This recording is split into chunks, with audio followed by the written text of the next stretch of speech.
دوستو ایک وقفے کے بعد آپ کو پھر سے خوش آمدید کہتا ہوں میں نیوز کیفے میں ہم پروگرام کے دوسرے حصے میں داخل ہو چکے ہیں، جہاں پہ ہم ایک نہایت اہم مسئلے کے حوالے سے بات کرنے والے ہیں۔ یہ موضوع پہ بات کرنا اتنا ضروری ہے، ہم نے اپنے گزشتہ پروگرامز میں بھی بارہا بات کی ہے کہ یہ مسائل ہیں سوسائٹی میں یہ مسائل بڑی تیزی سے پیدا ہوتے جا رہے ہیں یا ان کی شرح بہت بڑھتی جا رہی ہے۔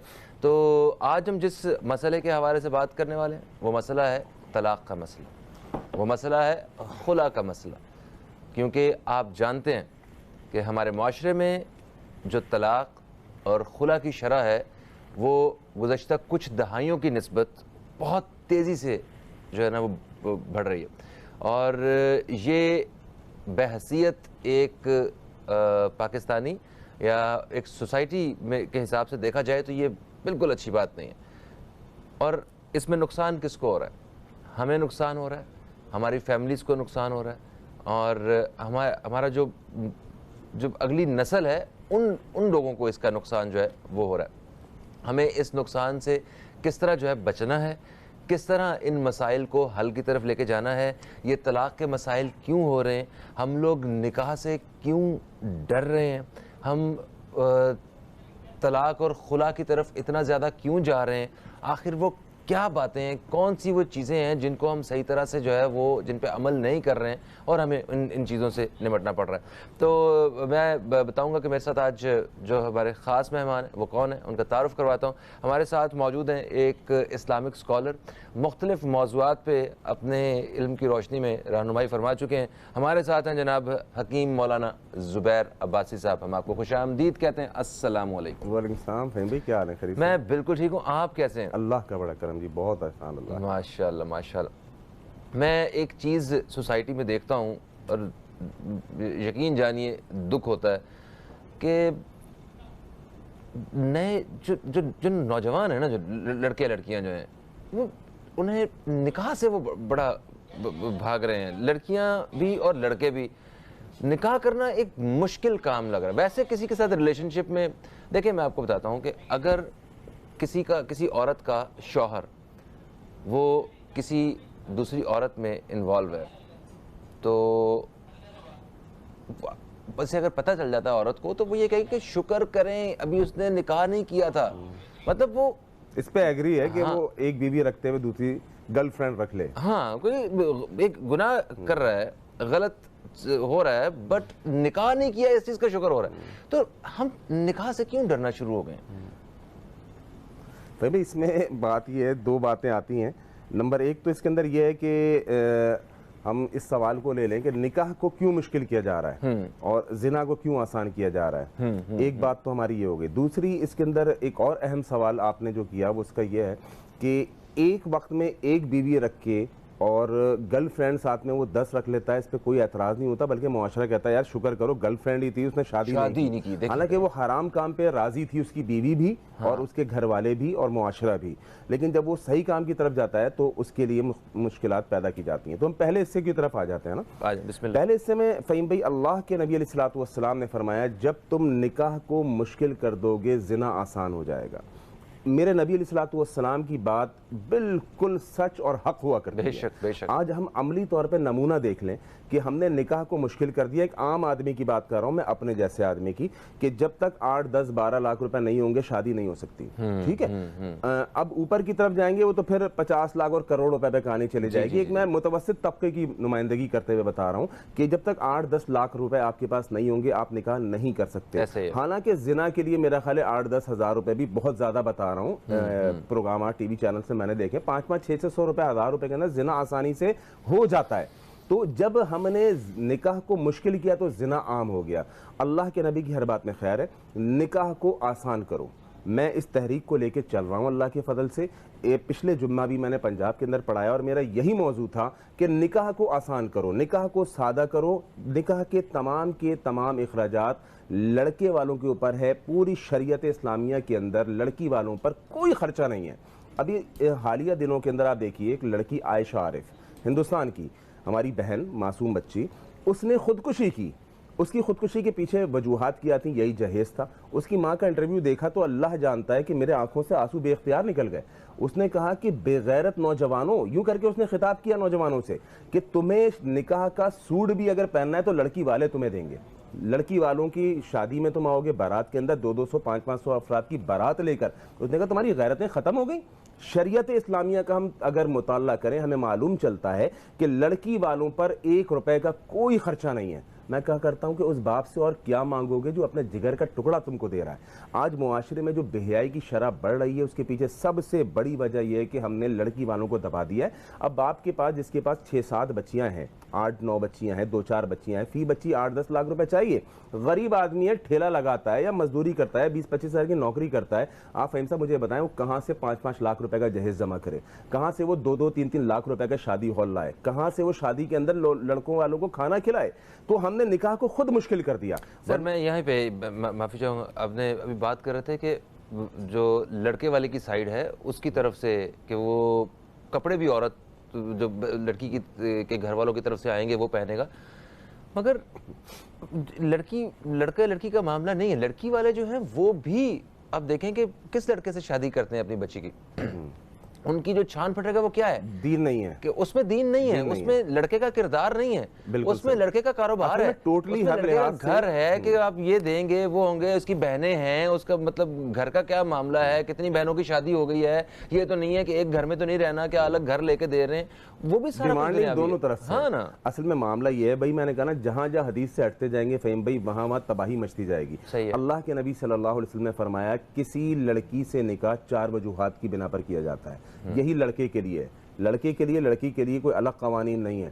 کسی بھی لڑکی یا لڑکے سے نکاح 4 وجوہات کی بنا پر کیا جاتا ہے: اس کا مال دیکھ کر، اس کا حسب نسب دیکھ کر، اس کا حسن و جمال دیکھ کر، یا اس کا دین دیکھ کر۔ اللہ کے نبی علیہ السلام نے فرمایا اس میں دین دیکھو، لڑکی ہو تو لڑکے میں دین دیکھو، لڑکا ہو تو لڑکی میں دین دیکھو۔ ایک واٹس ایپ گروپ کے اوپر کسی نے مجھے ایڈ کیا ہوا ہے، ویسے تو الحمدللہ مجھے شادیوں کی ایک ہی کی اب ضرورت باقی ہے، 3 میری ہو چکی ہیں، تو اس میں انہوں نے رشتے فی سبیل اللہ میں مجھ کو ایڈ کیا ہوا ہے۔ تو میں نے کہا چلو آپ کا شکریہ، ہو سکتا ہے اس بہانے سے کوئی ایک چوتھا رشتہ بھی مجھ کو مل جائے۔ اس میں نے دیکھا کہ جتنی بھی رشتے انہوں نے لکھے میں، انہوں نے لڑکی والوں نے لکھا ہے لڑکے کی تنخواہ کم از کم 2 لاکھ روپے ہونی چاہیے، کسی نے لکھا کہ جی ویل سیٹل ہونا چاہیے، کسی نے لکھا جی دبئی کے اندر ہونا چاہیے، کسی نے لکھا جی ڈاکٹر ہونا چاہیے، کسی نے لکھا انجینئر ہونا چاہیے۔ اللہ جانتے ہیں کسی ایک نے نہیں لکھا کہ لڑکا دیندار ہونا چاہیے، کسی ایک نے نہیں لکھا۔ میں ڈھونڈتا چلا گیا، میں نے ترجیح رہ ہی نہیں گئی نا، میں نے کہا کوئی ایک تو یہ ڈیمانڈ کرے کہ لڑکا دیندار ہونا چاہیے، لڑکی دیندار ہونی چاہیے۔ واللہ کسی نے ڈیمانڈ نہیں کی کہ ہمیں قبول ہے وہ بندہ کہ جس کے پاس گاڑی، موٹر، بنگلہ، موٹر سائیکل، گاڑی، اچھا سب کچھ، ویل سیٹلڈ ہو، بھلے بے دین ہو، بھلے بے نمازی ہو۔ میرے نبی نے فرمایا تھا کہ یہ 4 چیزوں کی بنا پہ نکاح ہوتا ہے: حسب نسب دیکھ کے، مال دیکھ کے، دولت دیکھ کے، حسن و جمال دیکھ کے، اور دین دیکھ کے۔ جس نے دین دیکھ کے کیا وہ کامیاب ہو گیا، جس نے یہ سب کچھ دیکھ کے کیا وہ برباد ہو گیا۔ آج طلاق کی شرح کیوں بڑھ گئی؟ کیونکہ ہم نے حدیث رسول کی مخالفت کی ہے، ہم نے اپنی خوشیوں میں اللہ کو ناراض کیا ہے۔ آپ مجھے بتائیں کوئی ایک شادی کی آپ مثال دیں جس میں ڈھول ڈبکا نہ ہوتا ہو، جس میں ناچ گانا نہ ہوتا ہو، جس کے اندر مہندی مائیوں کا کلچر نہ ہوتا ہو۔ شریعت اسلام نے یہ سب کچھ ہمارے لیے نہیں رکھا تھا۔ زبیر صاحب آپ نے بہت ہی ایک دلچسپ موڑ پہ جو ہے نا گفتگو کو لے گئے ہیں اور مجھے بریک کی طرف جانا پڑ رہا ہے۔ دوستو ایک بریک کی طرف بڑھ رہے ہیں ہم لوگ، بریک سے واپس آتے ہیں تو سوسائٹی میں ان واقعات کے بڑھنے کی وجوہات کیا ہیں اس کے اوپر ہم بات کریں گے۔ کہیں مت جائیے، اب تک دیکھتے رہیے نیوز کیفے، دیکھتے رہیے۔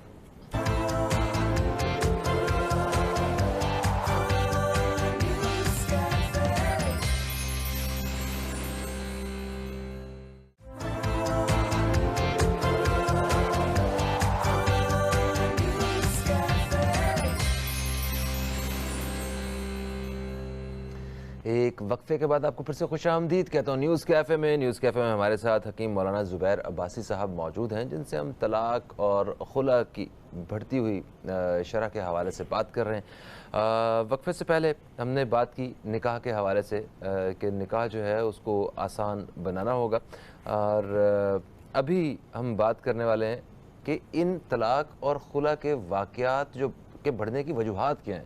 پھر آخر وہ کون سی ریزنز ہیں کہ جس کی وجہ سے سوسائٹی میں ایک اچانک سے اس کے تناسب میں جو ہے نا وہ اضافہ دیکھا گیا؟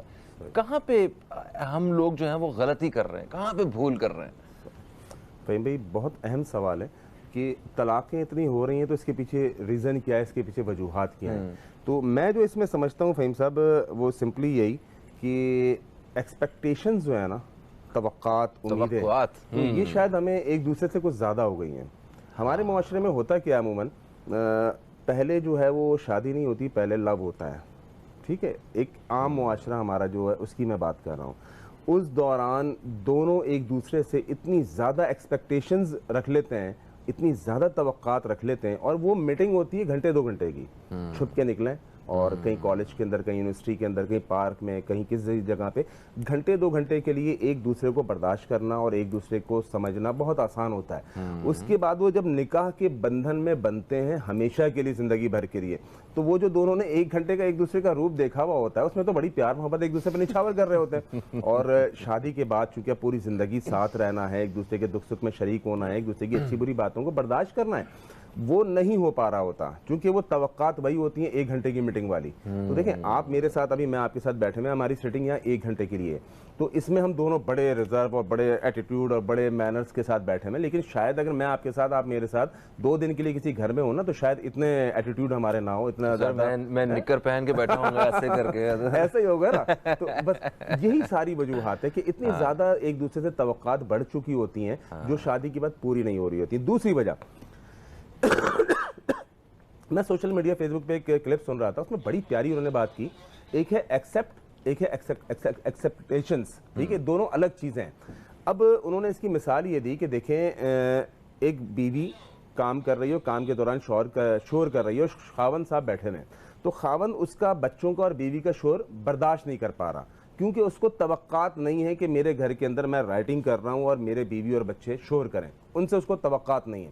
لیکن نیچے ایک سبزی بیچنے والا گزر رہا ہے, وہ بڑی تیز آواز میں آلو 10 روپے کلو اور ٹماٹر 20 روپے کلو کرتا ہوا جا رہا ہے, اس کے شور سے اس کو کوئی تکلیف نہیں ہو رہی, اس کے شور سے اس کو کوئی تکلیف, کیونکہ اس سے اس کو ایکسپیکٹیشنز نہیں ہے, اس کو وہ ایکسیپٹ کر رہا ہے, حالانکہ آواز اس کی زیادہ آ رہی ہے گھر کے بچوں سے, بیوی بچوں کی. تو بات یہ ہے کہ جو توقعات ہیں یہ لے ڈوب رہی ہیں ہمارے معاشرے کو. دوسری وجہ طلاق زیادہ ہونے کی, کہ میاں اور بیوی دونوں ایک دوسرے کے حقوق سے ناآشنا ہیں, میاں بیوی دونوں ایک دوسرے کے حقوق سے ناآشنا ہے. بیوی کہتی ہے کہ میرا حق مجھے دے دو, خاوند کہتا ہے میرا حق مجھے دے دو, لیکن دونوں ایک دوسرے کو حق دینے کے لیے تیار نہیں ہے. بیوی اپنے حق کو چھوڑ کے خاوند کا حق دینے کو تیار نہیں ہے, خاوند اپنا حق چھوڑ کے بیوی کو حق دینے کا تیار نہیں ہے. اب لڑائی جھگڑے تک نوبت پہنچتی ہے, کیونکہ ان دونوں کو ایک دوسرے کے حقوق کا پتہ ہی نہیں. اگر خاوند کو پتا ہو کہ اللہ کے نبی نے وصیت کی تھی الا واستوصوا بالنساء خیرا, لوگوں, مردوں, اپنی عورتوں کے ساتھ بھلائی کا معاملہ کرو. میں نے اس دن ایک کلپ میں کہا, میں نے کہا عورتیں کہتی ہیں کہ ہمیں آزادی نہیں مل رہی, ہمارے ساتھ معاملات ایسے. میں نے کہا سب سے زیادہ آزادی دین اسلام نے تم کو دی ہے, نبی وصیت کر رہے ہیں مردوں کو کہ عورتوں کے ساتھ بھلائی کا معاملہ کرو. ہاں اگر کوئی بیکار نکما آدمی اپنی بیوی کے ساتھ نہیں کر رہا ہے, یہ اس مرد کی غلطی ہے, اسلام کی غلطی تھوڑی ہے. اسلام نے تو مردوں کو وصیت کی ہے کہ عورتوں کے ساتھ بھلائی کا معاملہ کرو. اسی طرح سے اللہ کے نبی علیہ الصلوۃ والسلام نے ان عورتوں کو وصیت کی ہے, نصیحت کی ہے کہ اپنے خاوندوں کے ساتھ بھلائی کا معاملہ کرو. حتیٰ کہ اس عورت کو یہ بولا کہ اگر تیرے خاوند کے جسم میں زخم ہو جائے تو اس زخم کو اپنی زبان پہ چاٹ لے, پھر بھی اپنے خاوند کا حق ادا نہیں کر سکتی.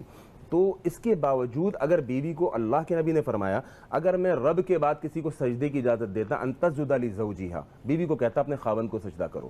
ان کو اگر حقوق کا ایک دوسرے کو معلوم چل جائے, جس بیوی کو اتنا بڑا حکم دے دیا کہ اگر سجدہ جائز ہوتا اللہ کے سوا, بیوی کو کہتے ہیں کہ خاوند کو سجدہ کرو, وہ کبھی زبان چلاتی, وہ کبھی طلاق اپنے منہ سے مانگتی؟ اگر اس کو معلوم ہوتا کہ اللہ کے نبی نے اس کے اوپر جہنم کی وعید دی ہے, جنت کی خوشبو سے محروم ہو جائے گی وہ عورت جو بلا فضول میں خاوند سے طلاق مانگتی ہے. یہاں تو اور لڑکیاں ایسی کھڑی ہو جاتی ہیں, جی بس مجھے طلاق دو, میں کہ نہیں جانے دے رہے مجھے طلاق دو, خرچہ نہیں دے رہے مجھے طلاق دو. طلاق اس طریقے سے نہیں ہونی چاہیے, یہ معاشرے کی بربادی کا بہت بڑا سبب بن رہا ہے. سر ٹھیک ہے, ہم نے آگے بھی بڑھنا ہے, مگر میں یہیں پہ میں چاہتا ہوں کہ آپ تھوڑا سا اس حوالے سے بیان کیجئے کہ ہم اتنا اپنے بچوں کو پڑھاتے ہیں, ٹھیک ہے, لڑکے لڑکیاں, اگر ماسٹرز کیا کسی نے, کوئی گریجویشن بھی کر رہے ہیں, اگر انٹر یا میٹرک بھی اگر کسی نے کیا ہے, تو یہ بنیادی تعلیم جس سے کچھ شادی کی شدہ زندگی کے حوالے سے, نکاح کے حوالے سے, یا وہ چیز جو گھروں میں مس ہو رہی ہے, جو ہم اپنے بچوں کو نہیں سکھا پا رہے ہیں, ان حقوق کے بارے میں جن کا آپ ابھی ذکر کر رہے تھے, وہ کیا ہم ان تعلیمی اداروں سے بھی تو ایکسپیکٹ کر سکتے ہیں, یا ایک ریاست کی سطح پہ پڑھائے بھی تو جا سکتے ہیں؟ بات صحیح کہہ رہے ہیں فہیم بھائی, ہونا تو یہی چاہیے, ہونا تو یہی چاہیے. جو ریاست مدینہ کے دعوے دار ہیں تو ریاست مدینہ والا ماحول فراہم بھی کریں. تو ہمارے یہاں ریاست مدینہ کا دعویٰ تو کیا گیا ہے لیکن ریاست مدینہ قائم نہیں ہوئی ہے. ریاست مدینہ کے مگر سر آپ ڈیمانڈ ضرور کر سکتے ہیں, ابھی فوری طور پہ آدھے گھنٹے میں تو ریاست نہیں بن سکتی ریاست مدینہ. میں آپ کے چینل کے توسط سے ڈیمانڈ کر دیتا ہوں. یس پلیز بسم اللہ کریں. لیکن مجھے پتا ہے کہ میری ڈیمانڈ رائے گاں چلی جائے گی. نہیں مجھے پتا ہے کہ یہ آواز آپ کی پہنچ جائے. چلیں اللہ کرے میری آواز پہنچ جائے. تو ریاست مدینہ کے دعوے داروں سے میں یہ درخواست کرتا ہوں, میں یہ التجا کرتا ہوں کہ اسلام اس معاشرے کی بنیاد ہے. اسلام کے نام پر ہم نے وطن عزیز پاکستان لیا تھا, ورنہ دیکھیں اگر آزادی جو ہے وہ ان چیزوں کا نام ہے کہ کھانے پینے میں ہو, آزادی ان چیزوں کا نام ہے کہ جناب ہمیں گھومنے پھرنے کو ملے, تو یہ آزادی تو آپ کو ہندوستان میں بھی مل رہی تھی. ہمیں در حقیقت پاکستان کی ضرورت کیوں پیش آئی کہ ایک ایسی سلطنت, ایک ایسی زمین, ایک ایسا ادارہ ہم کو چاہیے جہاں پر ہم سکون سے اپنے مذہب کی فالو کریں, ہم اپنے مذہب کو وہاں پہ نافذ کریں. آج بڑی معذرت کے ساتھ ہمارے ملک میں کہیں بھی اسلام نہیں ہے, اسلام نظر نہیں آتا. کورٹ عدالتوں میں چلے جائیں, بولیں کہ قرآن پہ فیصلہ کرو, وہ کہتے ہیں بڑی معذرت. قرآن نہیں, ہم آئین کے اوپر فیصلہ کریں گے, ہم دستور کے اوپر فیصلہ کریں گے. کسی تھانے دار, سب سے آخری حد ہے نا, تھانے دار کے پاس چلے جائیں, اس کو بولیں اس قرآن پہ فیصلہ کرو, یہی دستور ہے, یہی سب کچھ ہے. وہ نہیں کرتا, وہ کہتا ہے یہ ہم آئین کے ہر چیز کا جو نتیجہ ہے وہ یہی نکالا جاتا ہے کہ دین سے دوری ہی یہ ہماری اس بربادی کا سبب ہے. اگر اس معاشرے کے اندر ہمارے حکمران دیکھیں, اللہ کے نبی صلی اللہ علیہ وسلم نے لوگوں کی تربیت کے لیے باقاعدہ ادارے قائم کیے تھے, اسپیچز ہوتی تھیں. آج لوگ مسجد آنے کو تیار نہیں ہیں اپنی نصیحت کے لیے. آج ہماری خواتین کو بازار تو بھیج دیا جاتا ہے لیکن ان کو مسجد آنے سے روک دیا جاتا ہے کہ عورت مسجد نہیں جائے گی. سر یہ بدقسمتی ہے, ہمیں ان معاملات کو باقی سنجیدگی سے دیکھنا ہوگا. ایک وقفہ ہے دوستوں, وقفے کے بعد ہم آپ کی خدمت میں دوبارہ حاضر ہوتے ہیں. کہیں مت جائیے, اب تک دیکھتے رہیے نیوز کیفے, دیکھتے رہیے.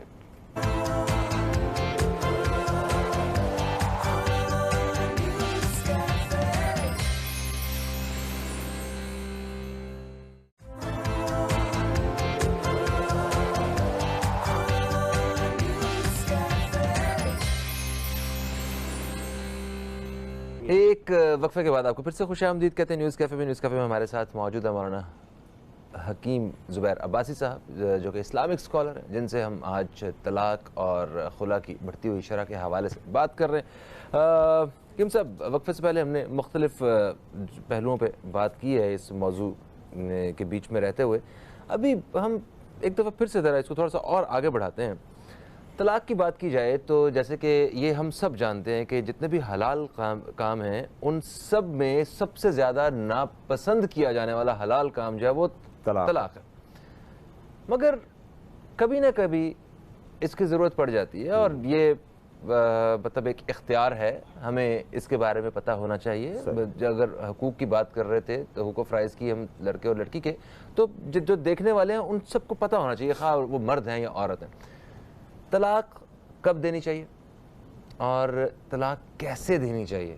ٹھیک ہے, یہ بھی بہت اہم سوال ہے. کوئی کسی کو کسی کا بلیو یہ ہے کہ ایک دفعہ میں طلاق کہہ دیا جائے 3 دفعہ طلاق ہو جاتی ہے, کوئی کہتے ہیں نہیں ہر 1 مہینے بعد ایک طلاق ہونی چاہیے. یہ کس طرح ہونی چاہیے سر, آج ایکسپلین کیجیے پلیز. فہیم بھائی, اس موضوع پہ ایک کافی وسیع میدان ہے اور بہت لمبی بات ہے. میں اس میں سب سے پہلے تو ایک کتاب ہے اس کا تعارف کرا دیتا ہوں, جس کے کیونکہ میں ہو سکتا ہے اتنی مختصر, ہمارے پاس ٹائم بھی تھوڑا سا مختصر ہے, 7-8 منٹ شاید رہ گئے. 7-8 منٹ کے اندر میں اتنی بڑی ڈیبیٹ نہیں کر پاؤں گا. تو اس کا مختصر حل یہ, میں ایک کتاب انٹروڈیوس کرا دیتا ہوں, عوام اس کتاب کو جا کے حاصل کرے اور اس کتاب کی اسٹڈی کریں, ان کو انشاءاللہ بہت ساری معلومات ملے گی. میرے ہاتھ میں کتاب ہے فہیم بھائی, ایک مجلس میں یعنی کہ ایک مجلس میں 3 طلاقیں اور اس کا شرعی حل. ٹھیک ہے, یہ کتاب دارالسلام والوں نے پبلش کی ہے اور بہترین کتاب ہے طلاق کے موضوع کے اوپر. ہر اس کے اندر جتنے آپ نے مجھ سے سوال کیے کہ طلاق کس طرح دینی چاہیے, طلاق کی جو ہے کتنی اقسام ہیں, طلاق کس وقت دینی چاہیے, ٹھیک ہے, اور ایک مجلس میں کیا 3 طلاقیں ہو جاتی ہیں, تو ان سب کا جواب انشاءاللہ اس کتاب کے اندر ملے گا. یہ دارالسلام والوں نے شائع کی ہے اور پاکستان بھر کے اندر ان کے مختلف جگہوں پہ, کراچی سے لے کے پورے پاکستان میں بلکہ پوری دنیا کے اندر عالمی شہرت یافتہ ادارہ ہے دارالسلام. آپ کہیں بھی ان کا اسٹوڈیو اور اسکرین پہ چل بھی رہا ہوگا تو ان کے اسٹوڈیوز کا آپ معلوم کریں گے, کراچی میں کہاں ہیں, لاہور میں کہاں ہیں, اور وہاں تک اپنی پہنچ کریں اور ان کے ادارے سے آپ کی کتاب ضرور حاصل کریں. صرف یہ کتاب نہیں بلکہ بہت ساری کتابیں. بالکل صحیح. تو نوبت کب آتی ہے؟ نوبت طلاق کی وہ تو ہم نے ڈسکس کیا, آتی ہے جب حقوق سے ناآشنا ہوتے ہیں اور اب بہت زیادہ ایکسپیکٹیشنز ہوتی ہیں. اب ہم اس طرف آتے ہیں, کیا ایک مجلس میں 3 طلاقیں ہو جاتی ہیں واقع؟ اس کا مختصر سے ایک جواب ہے.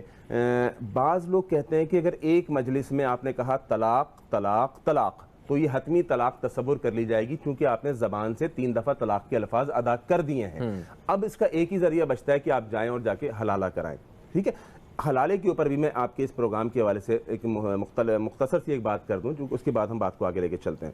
یعنی میں نے کہا کہ پہلی دفعہ ان گروہ کا تذکرہ کیا جو ایک مجلس میں 3 طلاق کو حتمی طلاق مان لیتے ہیں، یعنی آپ نے کہا طلاق طلاق طلاق، تو یہ طلاق پڑ چکی ہے، اب اس کا کوئی حل نہیں ہے سوائے شرعی طور پہ طلاق ہو جاتی ہے یہ؟ نہیں، شرعی طور پہ نہیں ہوتی، یہ ایک فرقے کے نزدیک ضرور ہو جاتی ہے، ایک مسلک کے نزدیک ضرور ہو جاتی ہے، لیکن شریعت کے اعتبار سے طلاق حتمی کب ہوگی وہ میں ڈسکس کر رہا ہوں۔ اب ان کے نزدیک یہ ہے کہ اگر آپ نے ایک مجلس میں 3 طلاق دے دیے، طلاق ہو گئی ہے، اب اگر واپس اس خاوند کو احساس ہوتا ہے تو پھر اس کے لیے آپ جائیں اور جا کے حلالہ کرائیں، اور حلالہ سینٹر باقاعدہ قائم کیے گئے۔ حلالہ کروائیں؟ جی حلالہ کروائیں۔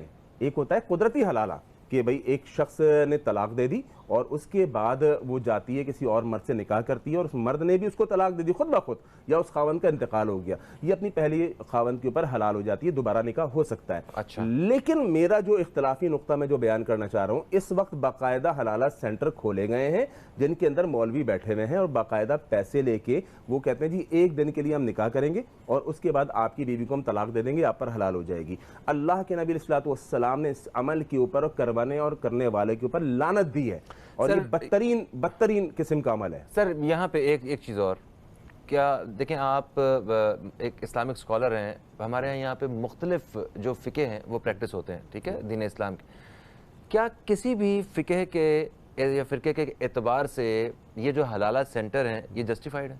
نہیں، ہرگز نہیں، کوئی بھی اس کی پرمیشن نہیں دیتا ہے۔ لیکن اصل مولویوں کے دھندے پانی کیسے چلیں گے، اور یہ ایک شریعت کے لبادہ اڑ کے ایک مزے ہیں، شریعت کے لبادہ اڑ کے ایک مزے لیے جا رہے ہیں۔ اس کے اوپر گورنمنٹ آف پاکستان کو چاہیے کہ ایکشن لیں۔ آپ نے مجھے کہا تھا نا ریاست مدینہ سے اپیل کریں، میں ریاست مدینہ سے اپیل کرتا ہوں، ڈیمانڈ کرتا ہوں کہ ان حلالہ سینٹر کو بند کرائے جائے۔ یہ فحاشی کے اڈے ہیں، یہ چھپے ہوئے اسلام کا لبادہ اڑ کے فحاشی کے اڈے ہیں۔ اس کا کوئی تصور اسلام میں نہیں ہے کہ آپ ایک رات کے لیے نکاح کرائیں اور اس کے بعد طلاق دلوا کے پہلے خاوند کو واپس کر دیں، اس کا اسلام میں کوئی تصور نہیں ہے۔ دوسری بات، مذاق اڑایا جا رہا ہے سر، یہ بالکل اسلام کا سراسر مذاق ہے اگر یہ ایسی بات ہے۔ اور دوسری بات کہ طلاق کہ اللہ کے نبی علیہ السلام، صحیح مسلم کی حدیث میں بیان کر دیتا ہوں چونکہ وقت اب بالکل مختصر پہ آ گیا ہے۔ صحیح مسلم کے اندر اللہ کے نبی علیہ السلام کی حدیث ہے کہ اللہ کے نبی کے پورے دور میں، حدیث کے الفاظ سنیے گا، اللہ کے نبی کے پورے دور میں، ابو بکر رضی اللہ تعالی عنہ کے پورے دور میں، عمر فاروق رضی اللہ تعالی عنہ کے نصف دور تک 3 طلاق کو ایک مجلس میں ایک مانا جاتا تھا۔ عمر فاروق رضی اللہ تعالیٰ عنہ نے تعزیراً یہ قانون نکال دیا کہ آج کے بعد اگر ایک مجلس میں کسی نے 3 طلاقیں ایک ساتھ دیں تو وہ حتمی طلاق تصور کر لی جائے گی۔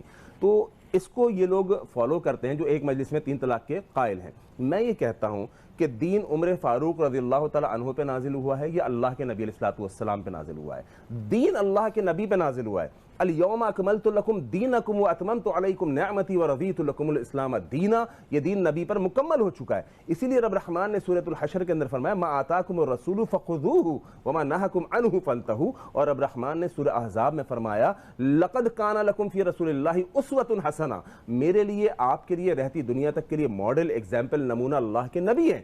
اور حدیث صحیح مسلم کی بتا رہی ہے کہ اللہ کے نبی کے پورے دور میں، عمر فاروق کے ابو بکر کے پورے دور میں، عمر فاروق کے نصف دور تک 3 طلاق کو ایک مجلس میں ایک مانا جاتا تھا۔ چلیں ایک لمحے کے ہم اس بات پہ اتفاق کرتے ہیں کہ 3 طلاقوں کو ایک مجلس میں اگر 3 دفعہ طلاق کہہ دیا گیا تو اسے ایک دفعہ کنسیڈر کیا جائے گا، تو اس کے بعد رجوع کرنے کا کیا طریقہ ہے؟ ذرا شارٹلی اس بارے میں بتائیں۔ شارٹلی میں اس کے بارے میں بتا دیتا ہوں۔ اگر کوئی شخص 3 طلاق دے چکا ہے، یعنی ایک مجلس کے اندر اس نے کہا طلاق طلاق طلاق، ٹھیک ہے، ہمارے پاس وہ آتے ہیں، میں چونکہ مسلک اہل حدیث کے ایک نمائندے کی حیثیت سے یہاں پہ بیٹھا ہوا ہوں، تو وہ ہمارے پاس آتے ہیں اور کہتے ہیں کہ حضرت جی اس کا کوئی حل ہم کو بتا دیجئے۔ تو حل دیکھیں اس کا مختصر سا ہے کہ ایک مسئلے میں آپ نے قرآن حدیث کی طرف نہیں آنا ہے، آپ نے ہر مسئلے میں پھر قرآن حدیث کی طرف آنا ہے۔ مختصر حل یہ ہے کہ آپ نے طلاق دے دی، غلطی کر دی آپ نے کہ ایک مجلس میں 3 طلاقیں آپ دے چکے ہیں، اب آپ نے اس کو اگر 3 مہینے کی مدت نہیں گزری ہے تو آپ اس کے بیچ میں رجوع کر سکتے ہیں، آپ رجوع کر سکتے ہیں بغیر نکاح کے، بغیر اس کے آپ نے رجوع کر لیا۔ اگر 3 ماہ گزر چکے ہیں، مدت گزر چکی ہے، اب آپ اس عورت سے، چونکہ ایک ہی طلاق کاؤنٹ ہوگی، وہ 3 دفعہ دیں یا 3 لاکھ دفعہ دیں، ایک مجلس میں ایک ہی طلاق کاؤنٹ ہوگی۔ اب آپ اس سے 3 ماہ کے بعد عدت گزارنے کے بعد آپ دوبارہ آپ کو احساس ہوتا ہے آپ نئے نکاح، نئے حق مہر کے ساتھ نکاح کر لیں۔ تھینک یو سو مچ حکیم صاحب، ہمارے ساتھ موجود تھے۔ دوستوں پروگرام کا وقت اپنے اختتام کی طرف آ گیا، یقیناً آپ کو پسند آیا ہوگا۔ اپنا جو فیڈ بیک ہمارے فیس بک پیج پہ ضرور دیجیے گا۔ فہیم عباس کو نیوز کیفے ٹیم کو دیں اجازت، آپ سے پھر ملاقات ہوگی، تب تک کے لیے خدا حافظ۔ پاکستان زندہ باد۔